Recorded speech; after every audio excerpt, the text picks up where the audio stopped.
Ya udah, aku kenalin dulu ya. Namaku Samuel. Sekarang aku kerja di konsep di rumah. Ini mengundang ada Mas Tito, guru animasi dari Cilacap. Coba suaranya Mas Tito. Halo Mas Tito. Halo, multimedia bukan animasi. Oh, guru multimedia sekarang. Terus ada yang punten ini namanya Arif Eko, fotografer sekaligus kerja di Honda. Kalau yang Umul sama Radia ini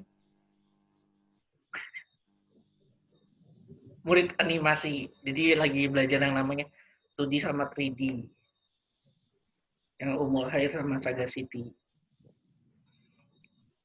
Kita hari ini mau membahas workshop fotografi. Kita izinkan Pak Edi untuk bicara, berbagi pengalamannya. Oke, terima kasih Sam sudah diundang untuk acara malam ini. Ya, saya di fotografi sudah lumayan lama. Saya mengalami zaman analog, perpindahan dari analog ke digital itu saya sudah mulai terjun ke fotografi sampai sekarang ini. Kalau dilihat, ditanya genrenya apa yang ditekuni, rasanya hampir semua saya coba. Cuma memang kebetulan saya lebih intens dan lebih sering memotret ya. Saya cenderung ke landscape. Tapi belakangan ini karena bekerja dari rumah, terpaksa mencoba untuk memotret still life, foto-foto produk, foto-foto ya yang ada di sekitar rumah. Jadi itu yang akhir-akhir ini beberapa hari ini saya lakukan. Itu barangkali perkenalan dulu Sam. Saya Edi, saya sekarang ada di Magelang ini. Ada yang mau bertanya nggak? Di antara 1, 2, 3, 4. Mas Tito. Ya, Pak. Halo. Ya, silakan Raden. Pak Edi. Untuk device Ya, sekarang, untuk device sendiri sekarang pakai apa? Alatnya. Gear ya maksudnya ya, alatnya. Iya. Kalau saya dari awal saya kalau sebut mereknya ya saya pakai Nikon. Mostly saya pakai Nikon. Kameranya. Saya sendiri mau coba tanya Pak Edi, lebih enak jadi videografi atau fotografer? Itu pertanyaan yang saya ingin saya tanyakan ke diri saya juga karena beberapa belakangan ini kadang-kadang ada tawaran kalau motret paket dengan videonya. Nah, matang saya nggak terjun dan mendalami video karena memang saya dari awal megang kamera walaupun kamera sekarang untuk video juga sudah memadai, tapi saya lebih ke foto sampai sejauh ini. Dan itu nggak bisa dilakukan dalam waktu yang bersamaan menghasilkan mutu yang sama kayak gitu. Itu saja. Kalau dari Mas Tito kan guru multimedia, mungkin ada barangkali pertanyaan soal foto-foto atau apa?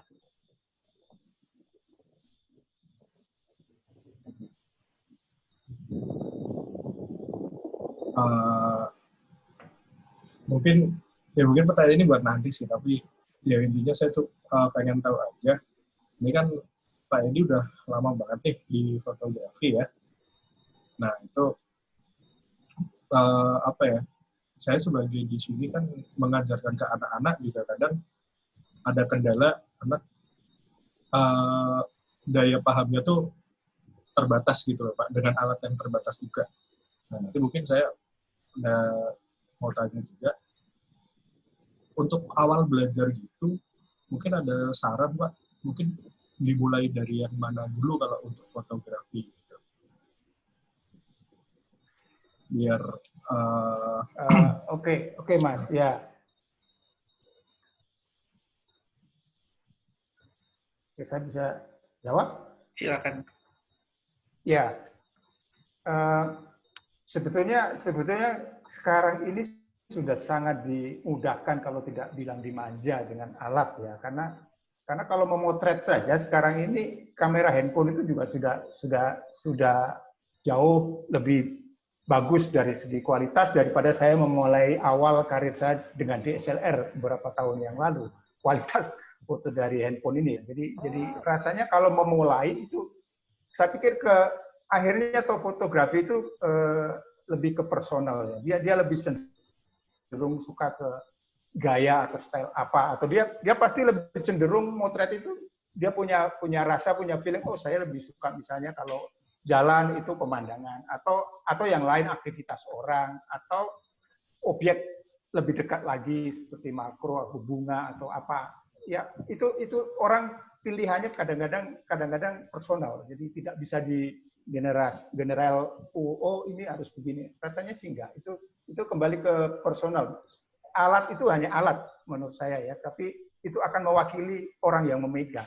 Jadi tidak ada panduan, oh kamu kalau ini harus motret seperti ini. Itu nanti berjalannya waktu dia akan lebih kemana arahnya. Itu kalau saya ya selama ini itu fotografi atau apapun itu personal menurut saya, lebih mewakili diri atau jiwa kita yang memegang alat itu. Itu Mas. Kalau dari segi Arif Eko atau Punten kan juga fotografer. Tanggapannya atau ada pertanyaan apa? Kalau Pak Edi, Ya. kalau misalnya kita lebih memilih objek lah, itu Ya. tergantung dari sisi mananya sih Pak Edi. Apakah lebih ke sisi lighting apa tuh? Penataannya atau gimana, Pak? Ya. Kalau dari Pak Edi sendiri. Kalau saya sebagai ya sering motret, jadi tetap saja nomor satu ya adalah lighting, jadi sumber cahaya. Sebagus apapun objek tanpa cahaya yang cukup atau memadai ya tidak akan maksimal. Nah kalau sumber cahayanya cukup, baru kita bisa mengatur komposisi, penataan, sudut bidik, angle atau yang lain di luar itu. Kalau light-nya tidak memadai atau tidak cukup, ya yang lain itu akan menjadi boleh dikatakan sia-sia. Jadi lighting nomor satu, komposisi, sudut bidik, atau ya nanti kita bisa tambahkan untuk menjadi mood atau membuat suasananya seperti apa itu kemudian langkah selanjutnya. Lighting nomor satu menurut saya, Mas. Nah, kalau dari Umul sendiri, anak desain grafis, kira-kira ada pertanyaan nggak? Kalau saya sih selama ini kan, apalagi Bapak kan sebagai fotografer landscape kan Pak, jadi kemungkinan besar pencahayaan yang dipakai itu pencahayaan natural kan Pak. Jadi saya tuh dari dulu penasaran apakah kalau misalnya kita jadi fotografer profesional tuh timing tuh perlu juga nggak sih Pak? Atau penting juga sih Pak? Jadi kayak kalau misalnya kita foto di siang hari, pagi, malam tuh penting juga sih Pak. Kalau misalnya kita lagi foto landscape terus menggunakan pencahayaan natural gitu Pak. Ya, itu sangat penting karena timing bisa menentukan kualitas dari cahaya. Ya, waktu sangat menentukan dari mutu dari cahaya. Misalnya kalau saya mau trade landscape itu biasanya pagi, 7:30 pagi itu saya sudah selesai. Nanti dimulai sore itu jam 4 saya keluar, ya setelah maghrib lebih berapa menit itu sudah selesai. Jadi itu memang ada golden time untuk landscape karena memang kita tidak bisa bikin ya kan, cahayanya memang benar kata Mbak tadi nature. Nah, biasanya cahaya akan berwarna bagus atau membuat variasi warna yang bagus itu ya pagi hari dan senja hari. Nah, dan itu cahaya yang sangat istimewa menurut saya. Beberapa tempat dikunjungi dengan waktu yang berbeda akan menghasilkan pemandangan yang berbeda. Kalau pantai didatangin siang hari ya sudah, tidak akan pernah motret kalau saya ya. Kalau mau nyari landscape-nya ya, kecuali objek di pantainya. Tapi kalau mau dapat foto yang bagus ya ngalahin bangun pagi atau sore hari di waktu golden time itu datang. Kalau tidak ya akan menjadi foto yang biasa atau malah cenderung ke flat, datar. Gitu menurut pengalaman motret landscape. Kalau objek yang paling susah difoto selama ini, banyak objek yang sampai Pak Edi sekarang incar tuh apa?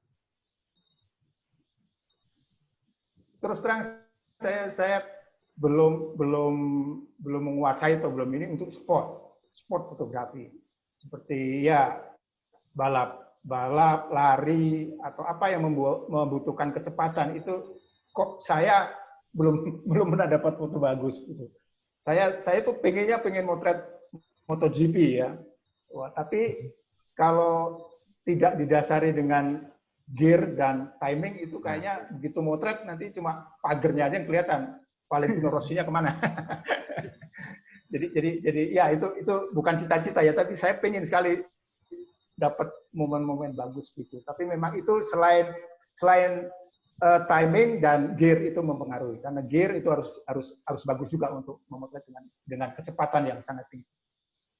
Kalau yang lain-lain ya saya pernah coba untuk selain landscape saya portrait juga saya suka, still life, produk saya suka, makro kebetulan saya intens di makro yang itu saya. Kalau pengalaman terseru selama fotografi? Oh, pengalaman seru banyak, banyak pengalaman seru itu. Kembali lagi bahwa foto ini personal. Saya beberapa kali mengalami personal menyentuh saya. Cuma kalau yang ya boleh dibilang prestasi atau prestis itu ya waktu berapa tahun yang lalu saya mewakili Indonesia, kebetulan ada 5 orang Indonesia saya mewakili Jakarta waktu itu untuk final di Garuda Photo Competition, World Photo Competition. Nah itu ada 15 fotografi dari 6 negara kalau saya nggak salah. Itu dibawa ke satu tempat, dibiayai oleh Garuda. Waktu itu kebetulan saya di Danau Toba. Ya, selama hampir 8 hari dilepas di situ, suruh moto sepuasnya motret. Nah, nanti pada akhir hari setiap malamnya itu dikumpulin fotonya. Nanti pada hari terakhir diseleksi untuk penilaian. Nah, itu paling seru karena apa? Karena saya motret dengan 15 orang dalam satu kendaraan, satu bis di depan. Nah, yang belakang ini, yang wartawan itu lebih banyak lagi yang ikutin. Jadi dari Detik, dari Kompas, semuanya itu ikutin di belakang melihat orang motret. Nah, itu kan aneh. Kita motret, dipotret juga sama orang. Nah, itu seru. Dan itu memang internasional punya. Jadi memang di cover oleh media.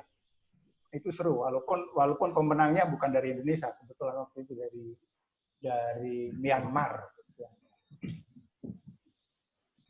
Itu salah satunya yang sampai sekarang saya masih lucu-lucu gimana gitu loh, orang motret diikutin, cuma lihat orang motret kan lucu gitu. Ini ada pertanyaan online dari Ibu Natalia Widya. Kenapa seorang fotografer Pak Edi ini bisa jatuh ke guru komputer? sebetulnya harusnya jadi guru saya. karena saya kuliah di Bina Nusantara di komputer ya kan. Tapi nggak tahu motret ini apa ya, menyita lebih banyak perhatian daripada yang lain. Karena kadang-kadang kalau sudah motret itu yang lain ya gitu. Jadi ya boleh dibilang kalau orang bilang kata kerennya passion atau apa namanya ya saya lebih ini ke sana. Kalau guru mungkin hobi aja. Ini di antara yang lain ada pertanyaan lagi ke Mas Tito atau siapa? Mau tanya lagi Pak Edi? Ya boleh Mas. Ya tadi kan apa ya, Pak Edi ya bisa dikatakan seorang guru juga ya Pak ya.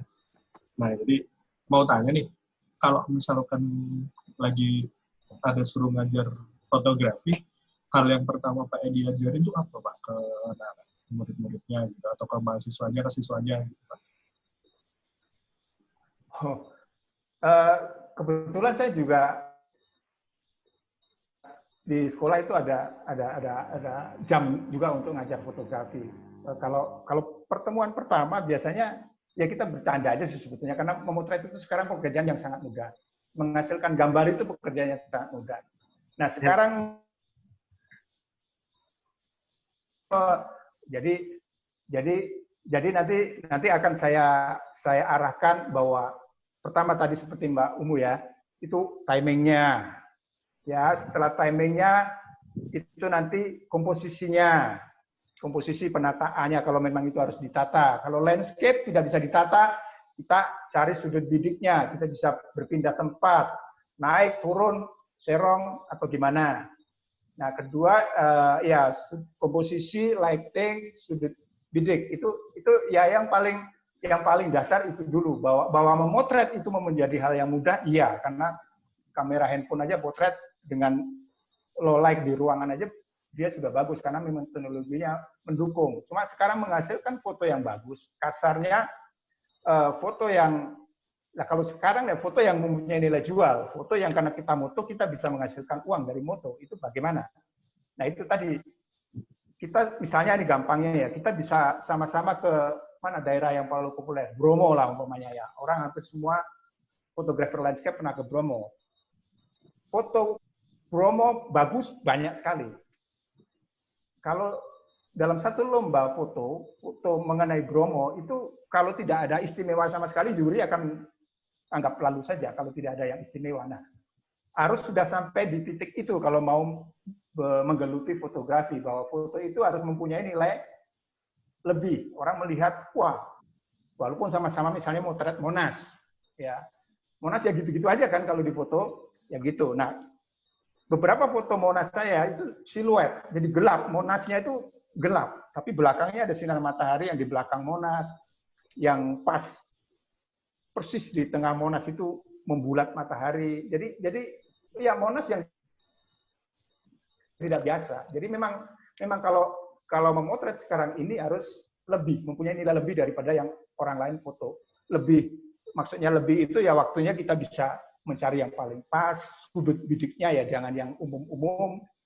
Terus komposisinya juga harus diperhatikan. Misalnya kalau Monas itu kan dikelilingi gedung-gedung ya, kita bisa ambil angle yang sedikit unik gitu.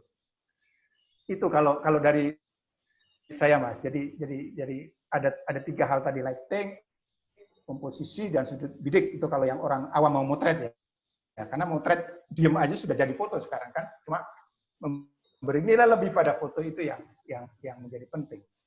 Gitu Mas. Umur ada pertanyaan lagi, tadi ada lagi? Atau dari pun?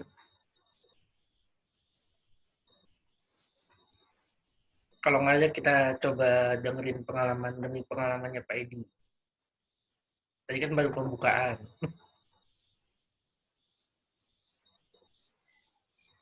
Pengalaman apa nih? Ya kalau prestasi yang sampai saat ini saya banggakan yaitu menjadi finalis dari World Photo Competition yang diadakan Garuda. Terus beberapa kali jadi narasumber di Kompas, pernah di Radio Sonora beberapa kali, terus di klub-klub foto di Jakarta beberapa kali sebelum saya mudik ke Magelang. Ya untuk memperdalam atau lebih banyak pengalaman ya kita harus gabung dengan klub di mana kita punya kesukaan. Kalau foto ya kita ikuti klub foto. Kalau selain untuk pergaulan ya kita untuk melihat tren apa yang sekarang ini diminati orang atau menjadi perbincangan supaya kita tidak menjadi bagian yang terpisah dari arus utama ini. Itu sih saya. Kalau dari Pak Edi sendiri paling suka tuh foto objek apa? Selain balapan kan itu kan incaran. Kalau favorit? Kalau personal saya pecinta serangga kupu-kupu. Jadi saya butterfly addict boleh dikatakan. Karena kalau ada kupu-kupu jenis baru itu saya tunggu. Karena memotret kupu-kupu tidak mudah. Memotret kupu-kupu sesuatu yang paling sulit untuk memotret serangga karena kupu-kupu itu sensitif sekali dan ada kupu-kupu yang dia hinggap itu hanya beberapa rentang waktunya itu hanya bet. Jadi gimana kita mau membekukan gambar itu kalau kita tidak tunggu. Nah, beberapa foto kupu-kupu saya sudah share di YouTube, ada linknya kalau bisa di ini. Itu koleksi foto kupu-kupu saya dan beberapa diminta untuk dijadikan kalender oleh beberapa kantor karena memang kupu-kupu tidak mudah memotret kupu-kupu, banyak tantangan. Nah, kalau mau coba monggo, tapi kalau ini kita bisa sharing nanti kalau ada forum lain ya saya bisa sharing untuk bagaimana memotret kupu-kupu yang baik. Nah, itu kan pengalaman dari Pak Edi. Kita dengerin dari Pak Arif Eko nih. Boleh. Paling susah nih foto gimana nih? Kan dia juga fotografer. Iya. Gimana, Pak? Pengalaman paling susah tuh foto apa? Kalau aku sih lebih ke objek sih, bukan landscape. Kalau objek itu kan aku lebih ke private kemarin tuh. Lebih menekuni private. Itu susahnya itu kalau mempelainya itu tuh make up-nya itu pilih sendiri loh, Pak. Susah itu. Kita harus lighting-nya harus pas. Kalau dia make up dari kita kan lebih gampang ngaturnya. Betul. Ya, barangkali nggak hanya make up aja, nanti dress code-nya juga beda kan? Iya, beda-beda. Biasanya 3, Pak. Tiga dress code. Iya. Itu lebih susah mengatur orangnya sih, Pak. Iya. Nah, itu yang saya juga kurang terlalu banyak terjun ke situ. Walaupun private juga pernah, wedding juga pernah, cuma menekuni itu mungkin Mas itu lebih jam terbangnya lebih dari saya. Karena memang tidak mudah pre-wedding itu, kelihatannya ya begitu ya, bebas gitu ya, tapi dalam prakteknya pasti seru dan tantangannya macam-macam. Selain cuaca dan tempatnya.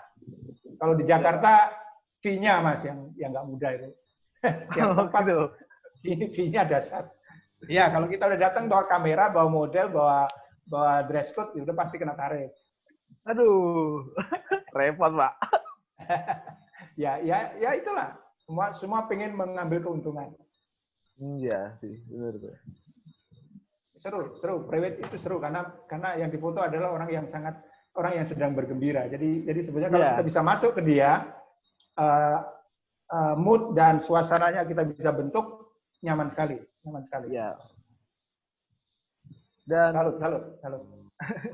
Dan itu kemarin tuh paling susah itu kalau pengantinnya perempuannya lebih dominan, Pak, dari prianya.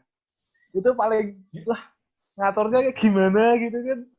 Kita repot juga, Pak. Kalau biasanya dari begitu ya. Biasanya begitu. Nah, itu kalau sebenarnya foto tidak hanya objek yang boleh dibilang mati ya atau benda-benda yang lain. Nah, ini kan personal touch, pendekatan personalnya itu yang paling penting kan kalau menurut saya. Iya sih. Bagaimana dia merasa nyaman dengan kita, bagaimana dia merasa enjoy, nah, dia akan berpose nyaman ya kan. Kalau kaku dengan kita asing, jangan harap jadi dapat foto bagus kan gitu. Betul. Sebetulnya ngobrol dulu. Kalau langsung motret biasanya akan tegang. Ngobrol, minum-minum ya. Ya benar, Pak. Ya, jenengan sampean mungkin lebih bisa mensiasati itu ya. Karena mungkin jam terbangnya sudah ada. Karena personal lebih penting ya. Pendekatan personal jauh lebih penting. Iya. Pendekatan personal kalau biasanya kan jadwal prewed itu 1 minggu. Yang 5 hari buat personal dulu. Pendekatan sama yang punya hajat. Nah ya, ajak makan, ajak minum dulu kan, ngobrol-ngobrol. Ya kan nanti nggak sengaja dia keluar maunya seperti apa. Iya, kalau kita yang mengatur, wah itu nggak jadi, Pak. Nggak jadi. Nah, iya, iya. Sebetulnya bukan kita mengatur, harus kesepakatan kedua belah pihak ya kan. Iya sih. Kita mengatur dominan juga nggak bagus karena Iya. kan mereka yang punya gadget kasarnya kan. Iya. Tetap aja mereka harus suka dengan ini mereka kan. Ya kan? Iya sih. Komunikasi dua arah aja sebetulnya. Tetapi tetap kita punya ide, kita punya garis besar mau jadi gambar seperti apa ya kan. Iya. Kalau enggak ya nanti nggak ada yang bagus. Kita jepret-jepret terus nanti nggak ada yang bagus. Kalau kita punya satu patokan, oh nanti saya akan dapat gambar seperti ini dengan background seperti ini kasarnya ya, dan dengan pose seperti ini, gayanya seperti itu. Minimal ada di pikiran kita dulu sebelum melakukan pemotretan. Kalau enggak akan pernah selesai dan nggak pernah akan dapat gambar bagus. Iya, benar Pak. Ya. Terima kasih sharingnya Mas. Ini saya mau tanya ke Pak Edi, kan udah berbagai pengalaman pakai alat sana alat sini. Gunanya ISO dalam kamera HP itu buat apa? Kalau ISO di kamera apapun gunanya sama ya. Sama ya. Sama di HP. Gunanya buat apa? Setahu saya ya. Iya, ISO itu untuk menyelaraskan terang gelap cahaya kita. Kalau biasanya indoor ya lighting di dalam ruang. Nah, itu membutuhkan ISO tinggi. Kalau bisa disetting manual, ya naikin ISO-nya. Kalau di outdoor, terik hari, ya turunin. Biasanya kalau kamera DSLR kan naik turunnya mudah. Kalau di luar, terang, tengah hari, cahaya cukup ya. Syukur ada yang 50, 100, 200. Ya. Itu. Ya, nah, itu secara gampangnya begitu saja. Jadi kalau kurang terang, naikin ISO-nya. Kalau keterangan atau cahaya cukup atau over malah turunin nilai ISO-nya. Nah, masalahnya adalah karena kalau ISO terlalu tinggi, itu di kamera DSLR itu akan membentuk noise atau titik-titik yang tidak kita kehendaki. Karena itu memang teknologinya seperti itu. Jadi tidak ada perdebatan kenapa noise ya? Ya karena tinggi ISO-nya, sudah gitu aja. Jadi tidak ada alasan. Itu teknologi yang membentuk seperti itu.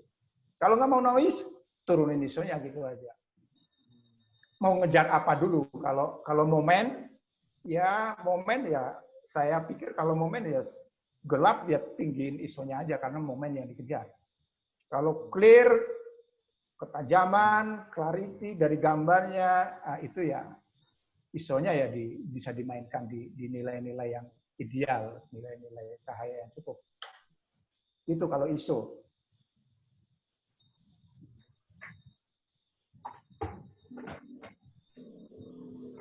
Aku kan pernah ikut seminar dari Darwis Triadi.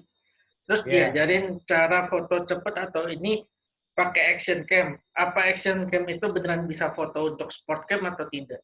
Kalau bagi Pak Edi.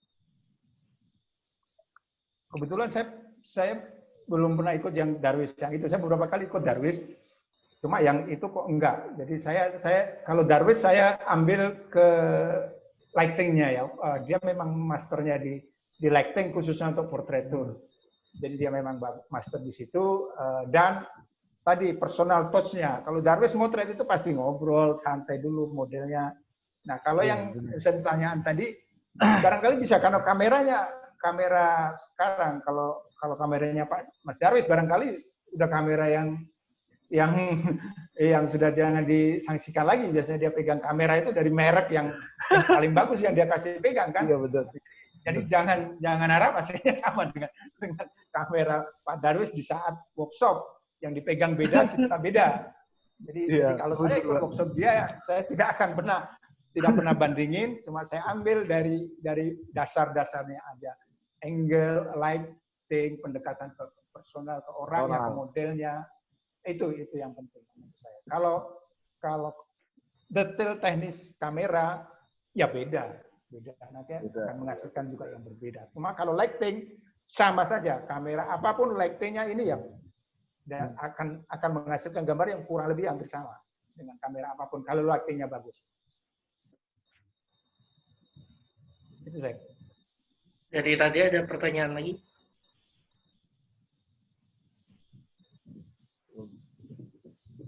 Atau dari Punten atau dari Mas Tito? Tes.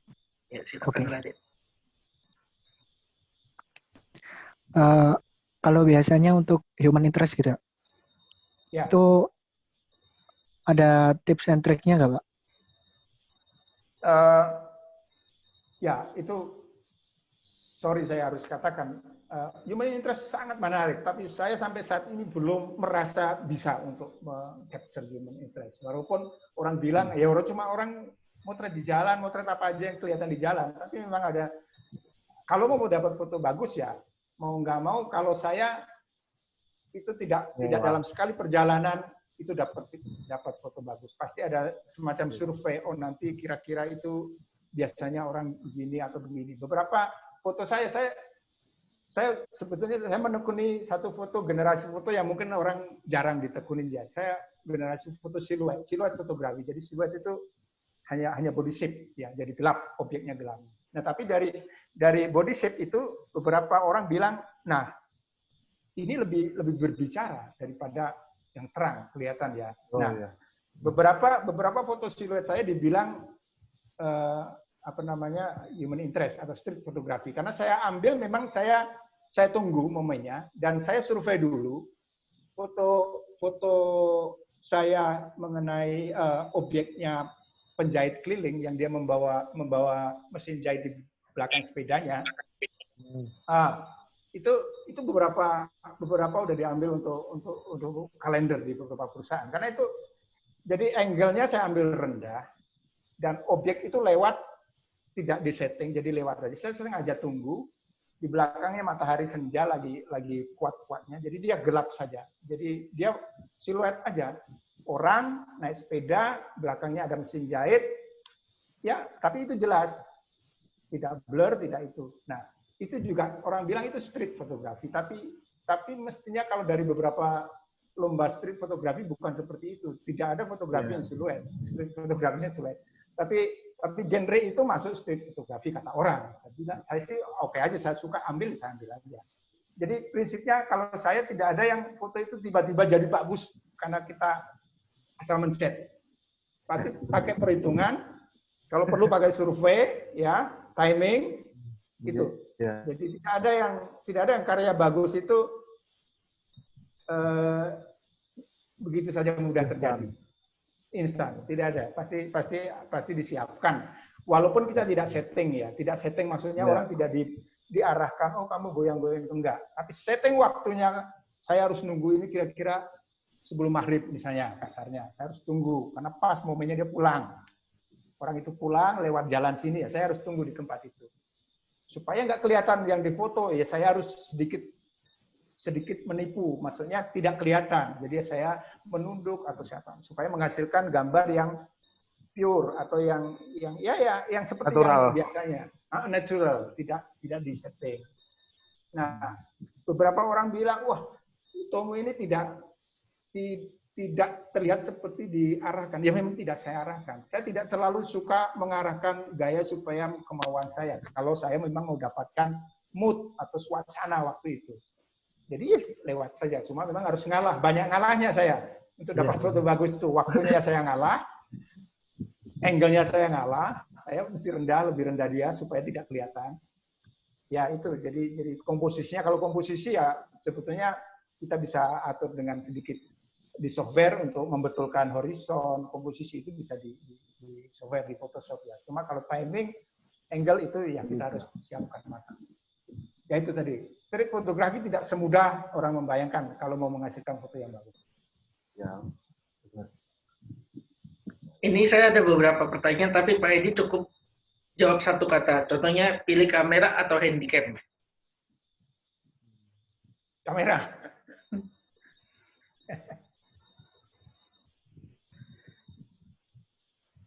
Terus pilih edit atau pilih lighting? Lighting, karena edit melelahkan. Kalau lightingnya udah bagus, nggak perlu edit. Photoshop atau Corel Draw? Photoshop, saya nggak tahu Corel Draw. Ngajar lagi atau berhenti fotografi?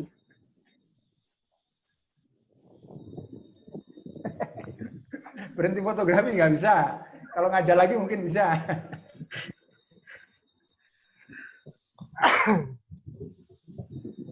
Keluarga atau murid? Keluarga. Yogyakarta atau Jakarta? Jogja. Ini kira-kira ada pertanyaan lagi yang mau nanya? Umul?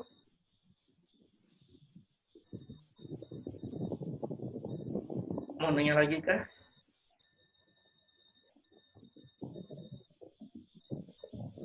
Atau Mas Tito mau nanya lagi?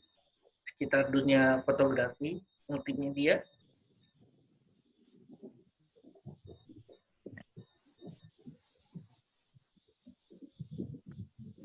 Atau punten mau nanya lagi? Tadi apa Halo, nanya lagi? Pak Edi. Ya, Mas. Barusan tadi kan Pak Edi bilang edit atau lighting. Nah, kata Pak Edi bilang edit melelahkan. Tapi untuk menghasilkan foto yang terbaik, menurut Pak Edi, apakah langsung dari jepretan atau melalui software editing dulu? Atau Ya, gimana? saya jawab ya. Saya pasti edit, foto itu saya pasti edit. Cuma kalau sumbernya atau asal yang diedit itu sudah bagus, sudah memenuhi kriteria secara fotografi, itu jauh lebih mudah mengedit untuk lebih kasarnya lebih mendramatisir warna, apa namanya ya menaikkan segalanya. Kalau modalnya sudah kuat, modal dasarnya ada, editing menjadi sangat nyaman. Tapi kalau dasarnya tidak kuat, mau diedit seperti apapun kurang. Biasanya saya edit itu pertama, edit itu untuk membetulkan horizon. Biasanya miring, itu karena waktu kita motret nggak terlalu ini ya, miring, terus warna itu ya kontras itunya aja. Sejauh itu saja saya edit, tidak tambah layer, tidak tambah macam-macam. Saya nggak terlalu pinter untuk itu. Tapi untuk membetulkan horizon, menaikkan warna, kita mau tampilkan misalnya langitnya dasarnya sudah ada birunya nih. Orang kan lebih suka lihat langit yang biru ya, mata normal itu lebih suka. Nah, dasar birunya ada, kita bisa naikin di software. Ya beberapa trik atau cara bisa untuk naikin warna biru, ya bisa color balance dan segala macam. Kalau tidak ada dasar warna birunya mau bikin apa, ya kan? Langitnya ya tetap aja flat, tetap aja putih. Jadi dasar yang diedit itu menjadi penting itu dengan persiapan atau materi foto yang awalnya itu bagus. Kalau tidak ya mending saya nggak edit. Ya karena akan rusak. Ya benar. Ya saya pernah paksain itu malah diketawain orang, jadi saya nggak pernah lagi. Kalau udah nggak dasarnya nggak bagus, lain waktu kita foto lagi itu aja kalau memungkinkan. Nah ya masalahnya adalah editing. Kalau untuk saya beberapa kali juga motret wedding dan pre-wedding, beberapa orang meminta tolong diputihkan skin tone-nya. Nah ini barangkali yang sering dialami ya. Basic saya natural. Jadi kalau untuk bisa saja di Photoshop ya kan membuat orang itu menjadi sangat putih ya kan. Cuma ada rasa dalam diri saya ini bukan dia, ini orang lain. Jadi itu saya membatasi saya. Karena saya pernah dapat klien di Jakarta itu saya cantikin, saya putihin, dipulangin semua filenya. Aku nggak seperti ini, Mas. Ya kan silakan. Ini terlalu cakep, terlalu bukan saya, kan jadi repot. Jadi saya kembali, saya mengolah ya bukan untuk merubah tapi untuk memperbaiki kan. Itu trik saya kalau dalam olahan. Jadi tidak ada yang terlalu berlebihan. Ini ada pertanyaan untuk Pak Edi. Pilih matahari terbenam atau matahari terbit? Terus alasannya? Beberapa foto saya itu orang persepsinya berbeda dari yang saya foto. Foto fajar, foto matahari pagi dibilang senja. Karena rona warnanya itu mirip. Sama. Jadi jadi mirip ya, gradasinya segala macam itu tidak terlalu jauh berbeda. Yang membedakan adalah durasinya. Kalau senja cepat sekali berlalu, dia cepat sekali gelap. Ya, kalau fajar itu Lama. agak sedikit kita punya nafas untuk itu.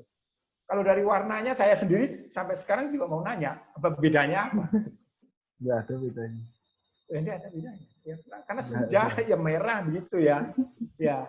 Cuma memang kalau karena saya sering sekarang beberapa hari ini motret gunung ya di belakang itu dekat rumah ini Gunung Merapi itu belakangnya itu matahari. Kalau pagi itu matahari dari belakang persis dari gunung belakang itu. Nah, yang membedakan itu bukan warnanya sebetulnya, tapi corak cahayanya. Kadang agak dapat roll ya, dapat garis-garis itu yang pas apa namanya roll, orang bilang ray of light ya. Jadi yang mekar itu. Kalau warna dasarnya ya kayak gitulah, warna-warna merah, ada biru tuanya. Kurang lebih sama. Cuma yang saya itu durasinya. Durasinya itu kadang yang sangat cepat gelap. Ya, itu aja sih.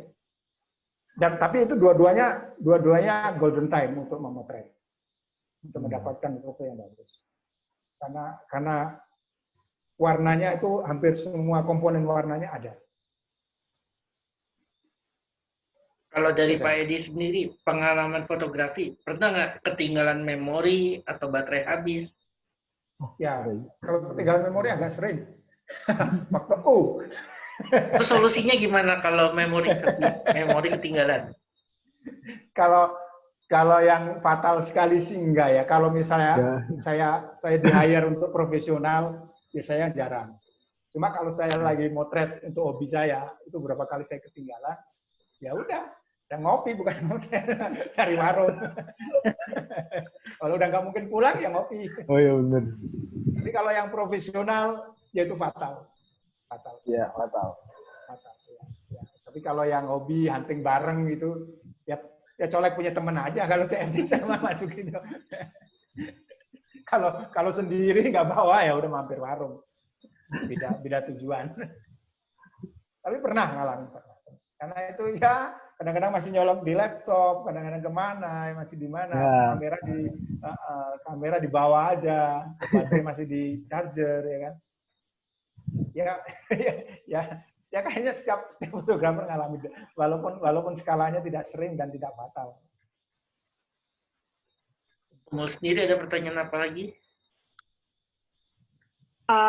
Kalau saya mungkin dari penilaian kan kalau misalnya kita motret gitu mungkin dari diri kita sendiri tuh nganggap kalau foto ini tuh udah bagus tapi mungkin yang lain belum gitu. Jadi kalau dari Pak Edi sendiri, menurut Pak Edi tuh foto yang bagus tuh seperti apa?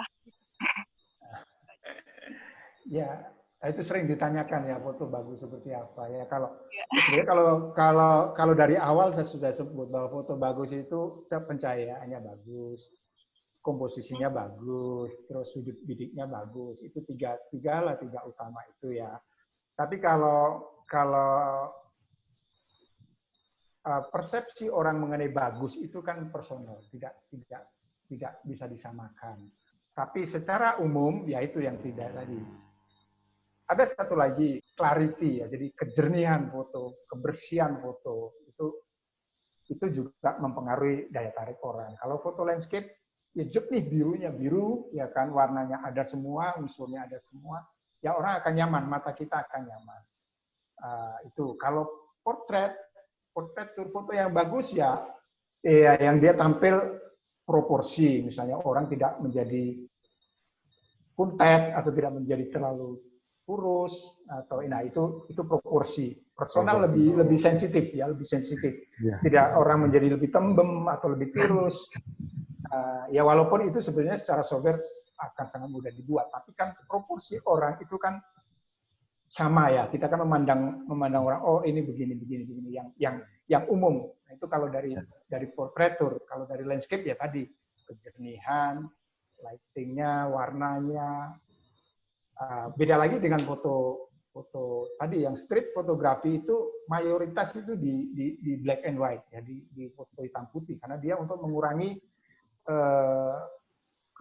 kerincuan warna. Terlalu banyak warna orang akan tidak fokus. Jadi black and white lebih memudahkan fokusnya mau kemana. Itu street fotografi cenderung ke black and white. Jadi kalau yang lain-lain yang umum foto bagus ya itu yang tadi saya sebut. Komposisinya benar, tidak ada yang terpotong kalau orang ya. Potret itu lebih susah memotong-motong bagian dari orang ya, walaupun itu mudah dilakukan, tapi agak janggal kalau misalnya orang berdiri dipotong di pergelangan tangannya saja, ya mending dipotong di atas siku itu yang umum ya orang yang lihat. Atau kakinya misalnya nampak sebelah atau di bawah di atas mata kaki kepotong, itu nggak enak dilihat. Jarinya kepotong nggak enak dilihat. Nah itu ada teknik komposisi yang seperti itu. Jadi kan nyaman aja, mata nyaman memandang. Ya, jadi itu patokannya itu mata kita, mata normal kita akan tidak pernah bohong. Nah, fotografi terlalu banyak batasan. Jadi kembali ke mata normal kita. Banyak hal yang tidak bisa dilakukan oleh fotografi, mata kita bisa. Kalau mata kita nyaman, ya itu berarti foto bagus lah. Itu aja. Secara gampang. Ini ada yang pertanyaan cukup bagus dari seorang dokter. Jadi orang buta warna apa bisa jadi fotografer atau tidak?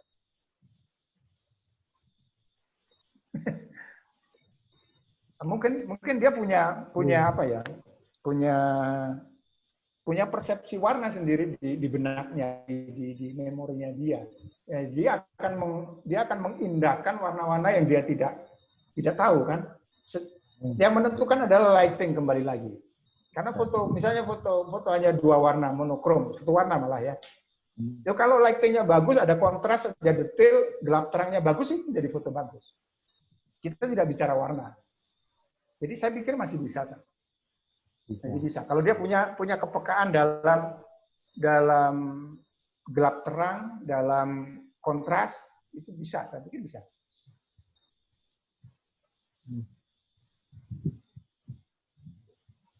Kira-kira ada pertanyaan lagi dari Mas Tito atau Radea?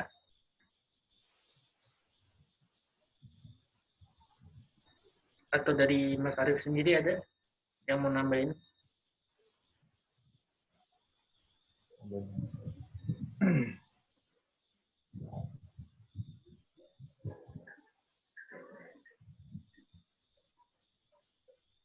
Atau Umul mau nanya lagi?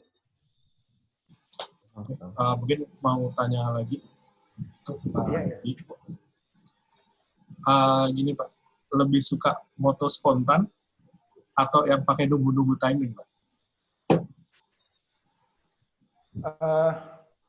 Biasanya saya kalau sebelum moto saya pengen menghasilkan gambar seperti apa. Ya misalnya saya ceritakan tadi, saya pengen melihat penjual yang memanggul dagangannya itu pulang. Nah, itu saya lakukan spontan, tapi dalam timing yang pas. Karena timing nanti timing akan menentukan warnanya kayak apa enggak. Kalau timingnya kita di senja hari yang pas mataharinya terbenam, itu kan bagus. Belakang warnanya akan kaya. Objek di depan itu dengan background yang langit yang warna bagus, itu akan nambah kuat. Jadi itu akan beda kalau kita nggak menentukan timing. Ya kita foto tengah hari aja orang lewat, misalnya orang jualan apa gitu kita foto, kan nggak ada istimewanya. Ya. Kecuali kalau kita tunggu waktunya dia pulang, senja hari dia lewat, ya. Jadi foto itu akan berbicara bahwa dia pergi pulang dari seharian bekerja, walaupun kita tidak utarakan itu dalam kata-kata ya, tapi orang akan membaca foto itu seperti itu. Oh, ini setelah seharian bekerja dia pulang.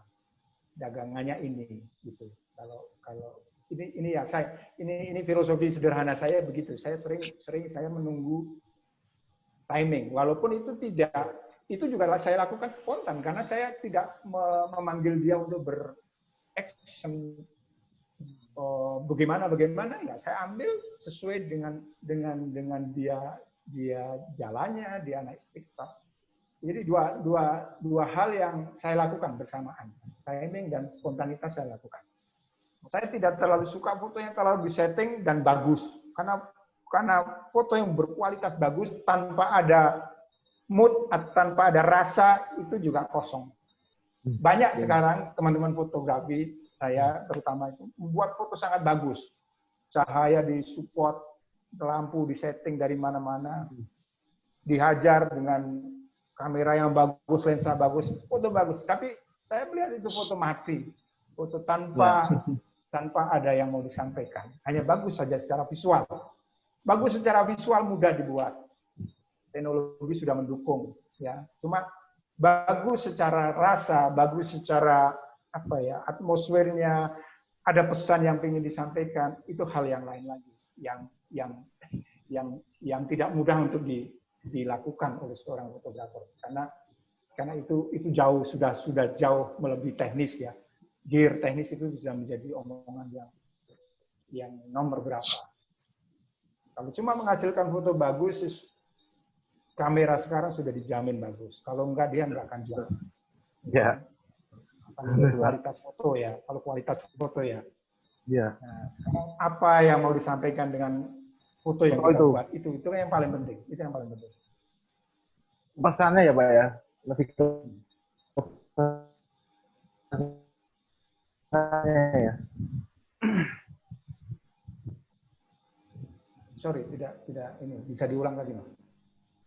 Tapi berarti kan Mas Edi melihat foto itu lebih ke pesannya, pesan dari foto tersebut, ya. Betul, ya. Gambar itu apa sih artinya? Ya. Saya memotret itu sebagai dokumentator, iya, dokumentasi. Hanya dokumentasi kan. Cuma coba bayangkan, sudah berapa gigabyte kita motret, berapa HD kita habiskan untuk menampung potret. Tapi berapa gambar yang benar-benar membuat orang senang atau membuat diri kita senang. Harus sudah sampai di sana rasanya. Kecuali kalau kita mau menghabiskan aja hard disk itu kita masukin aja foto-foto yang nggak ada gunanya, ya. Nah, saya pikir ya harus sampai ke situ, ya. Supaya tidak menjadi, karena satu saat saya kesulitan sendiri mencari foto-foto saya. Wah, lu banyak jelek abeh loh. Wah, ya bagus kan. Kadang-kadang untuk apa kemarin saya motret, ya kan, kalau memang tidak dipersiapkan. Ya, itu akhirnya efektivitas juga menjadi hal yang penting. Momen tidak bisa diulang lagi, Pak. Nah, apalagi yang jenengan punya profesi wedding atau segala macam itu, ya. Mau nggak mau kan harus jadi bagus kan. Iya, benar. Ya, itu hal yang penting karena semua juga perlu dipersiapkan. Alat kita sudah ada, ya persiapan kita juga. Dan minimal itu dalam bayangan kita itu, kita mau bikin foto seperti apa itu, ya sudah ada lah. Kalau enggak, kita berangkat motret itu apa ya, jebret-jebret, ya nggak ada dapat apa-apa. Ya, nah, kalau sudah sampai sana rasanya ya semoga setiap kita berjalan atau kita setiap memotret itu ada yang satu dua lah boleh kita bilang bagus dan kita bisa banggakan, memberi arti juga kepada orang yang melihat. Benar. Saya mau tanya Pak Edi. Ya. Jadi dari foto itu bisa lebih mahal nggak dari harga kameranya? Bisa. Saya kok tidak terlalu menghitungkan secara matematis seperti itu. Tapi foto memberi banyak kemungkinan hal yang saya tidak pernah bayangkan, ya. Misalnya saya bisa bergaul dengan jenengan ini atau dengan orang lain yang sama-sama foto, dia seorang dokter. Teman saya seorang marinir angkatan laut, dia bekerja di Kemenham, dia suka motret bareng saya. Dia itu luar biasa. Jadi dari foto tidak bisa dihitung seperti itu, ya, seperti kalkulasi matematika yang itu. Saya lebih membuka kemungkinan foto itu bisa dari macam-macam. Seperti Mas Darwis Hadi sering bilang bahwa kalau dia sudah berbicara fotografi, Mas Darwis itu kalau sudah berbicara fotografi kayaknya berbicara mengenai kehidupan. Dari sisi manapun kehidupan ada di fotografi. Itu Mas Darwis pernah bilang begitu. Saya yakini itu, saya amini Ya, itu. benar. Ya. Ya, karena dimensinya akan sangat luas. Tidak materi iya penting, tapi saya pikir tidak hanya materi. Ya. Ini Betul, sebelum seperti tutup yang ada yang masih mau bertanya atau apa? Mau tanya Pak, satu lagi Pak. Ya. Saya kemarin lihat foto di IG-nya Pak Edi nih. Ada satu tuh yang menarik saya. Itu yang foto apa? Tawon atau apa itu? Atau capung gitu. Nah, itu ada ceritanya nggak Pak? Itu kan foto kayak gitu tuh foto serangganya yang kecil aja susah, gimana serangga yang lagi gerak kayak gitu loh Pak. Ya. Ya, kebetulan saya banyak bergaul dengan fotografer makro. Indonesia ini sangat terkenal fotografer makro yang kelas dunia ya. Beberapa teman saya akrab saya, salah satunya Andian Lutfi itu teman saya awal memotret makro. Kebetulan dia lebih mendunia dulu. Memang dunia kecil itu kalau diekspos secara benar itu menjadikan hal yang mata kita menjadi wow, karena kita tidak bisa lihat secara langsung secara mata tanpa bantuan lensa ya. Nah itu juga momen juga saya tunggu juga kalau pas serangga, Anda pernah lihat serangga jarum ya, capung jarum itu kecil sekali. Sudah kecil sekali, tidak pernah hinggap terlalu lama. Nah bagaimana orang bisa memotret capung jarum itu pas kawin dan terbang dan dia bisa memoto. Nah itu tidak yang tidak mudah. Tapi sayangnya juga Indonesia ini jadi negara yang terkenal fotografernya terlalu banyak settingan. Maksudnya foto itu setting. Itu sengaja dimatikan, dimasukin kulkas. Iya, benar. Demikian rupa. Benar. Itu menjadi aibnya fotografer nature Indonesia. Karena pernah dikomplain dari Brasil, dari mana. Iya, itu teman saya, si Kegoh itu pernah kasusnya begitu. Jadi katak itu bisa terbang loncat gitu. Itu nggak mungkin. Orang Brasil yang populasinya kataknya banyak seperti itu, dia komplain, nggak mungkin katak ini bisa terbang. Akhirnya dia ngaku bahwa itu disetting, ditali ke sana, kakinya tali ke sini, difoto, dihapus talinya. Jadi dia seperti terbang, seperti loncat. Nah, sampai seperti itu orang kita untuk menghasilkan foto bagus ya. Kembali ke masing-masing orang yang sekarang. Kalau saya akan sabar menunggu. Seharian nunggu nggak dapat itu biasa. Tapi kalau dapat itu ya senang puasnya aja. Itu kalau nature fotografi mestinya seperti itu. Kalau kembali lagi hanya menghasilkan foto bagus bisa. Caranya itu.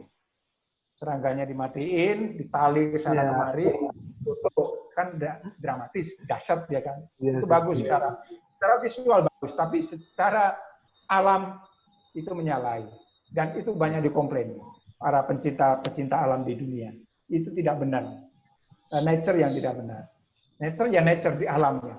Setting sedikit mungkin boleh lah. Ya, cuma kalau sampai mematikan terus membuat gerakan yang bias sebetulnya binatang itu tidak lakukan, itu menyalahi.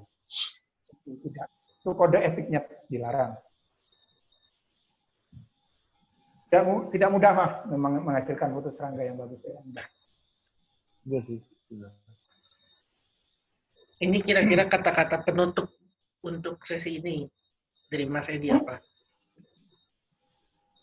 Ya, kalau sudah mulai bertekun dalam satu bidang, yang kalau yang fotografi atau videografer, ya harus ada. Tadi saya bilang, mau cuma lihat gambar bagus aja atau mau memberi nilai karya itu dengan sesuatu yang lain.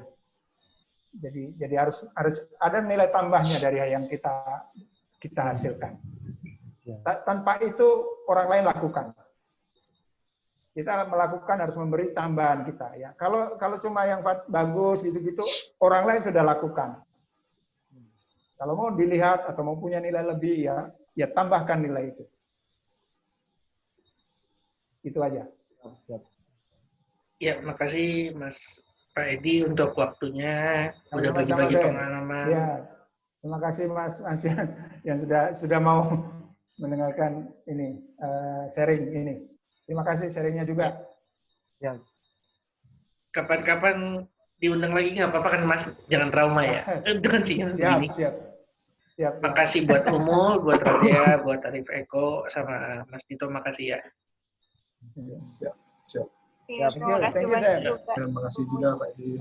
Kasih Sama-sama, Mas. Sama-sama, Mas.